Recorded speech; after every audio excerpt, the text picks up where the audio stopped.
I had it. I love what I do. I love it. Yeah. And you're filming it. I don't know if y'all watched and saw what I saw, but it looks like a postcard. In certain scenes behind you, I Yeah. was like, this looks like a pretty postcard. stunning. It's like Yeah. paradise. But were there any challenges, filming in paradise that you guys overcame on set? Yeah. I mean, small challenges. I mean, look, we filmed. So all this stuff is in Positano, which is Amalfi. We say the Amalfi Coast. The Italians call it the Costiera, but the Costiera is like a general term for like 4 towns: Traiano, Positano, Amalfi. And there's one road in and one road out, and it's the booming season. It's like May to now. So we had 2.5 weeks in the hotel, and then we had to get out because they had to go make some money. And there's only one road in and one road out. And that's like if 2 trucks are going against each other, one has to back up. And it's low season because it's raining. The weather's kind of unpredictable. And so we had a very limited time to shoot. Every scene in and around that hotel had to be shot in the first 2 weeks. We hadn't even necessarily written all those scenes. Like I had to shoot as a couple things. Acting on film and TV is pretty weird compared to theater acting because you're acting out of order, like really out of order. I'm shooting scenes like mourning the death of a person who literally hasn't even flown into town yet. I haven't met them yet. And then you got to meet them, and then you're breaking up with them, and then you meet them and you fall in love. Like you're shooting things really out of order. It's a different skill set, related but different. But this we had to shoot everything really fast, and you're anticipating, you're imagining, and you're pretending in a lot of different ways.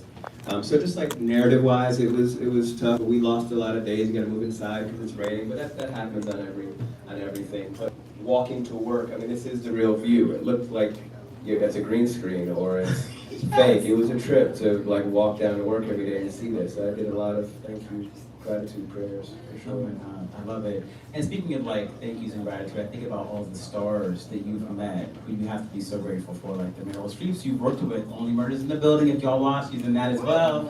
I mean, I can go on and on, Steve Martin, etc. What advice, or any advice, that those legends might have given you, kind of stuck with you to this mountaintop moment in your career? Yeah, I wish I had a cool piece of like a quote. I honestly don't at the moment, but I do vividly remember observing these people work. I mean, the best, they say like show don't tell. Like you follow people by what they do, not what they say. And in working, you're right. And since Broadway, I definitely worked with Jessica Lange and Kathy Bates and Martin Short and Meryl Streep and these people, and you're watching the level of preparation and that downtime, the little like self-rehearsal, have people who like get their foundation, they have it, then they can be present and they can kick it and they can talk. Some people can't, they need to go get it, or some people already got it and they don't. Meryl doesn't need to look at anything. She had it mastered 2 months ago. And so just everybody's process, and what that did for me, what that has done for me is it's one of the many things that demonstrates like there is no 1 or 2 or 3 ways to do it. Like it's literally whatever works for you.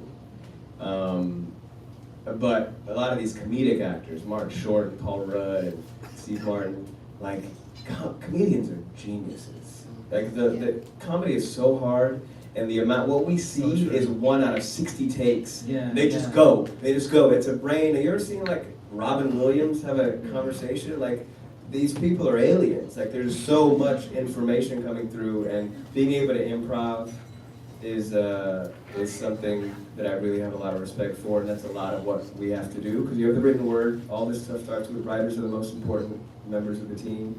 We don't have anything without them, but we get to build and expand and play with the foundation that they made. So I've been able to watch and observe a lot of that, which has been helpful and kind of gives me permission. I love that. And I love that you're an EP on this show, Jesse. Star and EP. What is a role? Now that you're an EP and star, you can get stuff greenlit probably very soon. What's a role that your soul is kind of still craving to play? 2 things come to mind. I'm developing again. We started and paused for a minute because we lost him. But Harry Belafonte was a dear friend and mentor of mine, and we are developing